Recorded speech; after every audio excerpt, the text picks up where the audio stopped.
Španska pita. Brza slana pita koja uvek uspeva.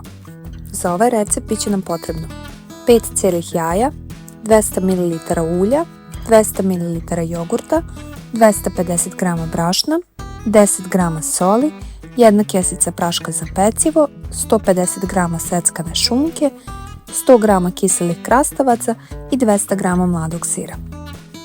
U činiju stavljamo 5 cijelih jaja i mutimo ih. Zatim dodajemo 200 ml ulja, 200 ml jogurta, 250 g brašna, 10 g soli i kesicu praška za pecivo. Sve lepo promešamo. Zatim ubacujemo seckanu šunku, krastavce i sir. Sjedinimo smesu i sipamo u okrugli pleh prečnika 28 cm koji smo prethodno nauljili i pobrašnjili. Pečemo u zagrejanoj rerni na 200 stepeni oko 25 do 30 minuta dok fino ne porumeni. Savršen recept za doručak, večeru ili kad vam stigne društvo.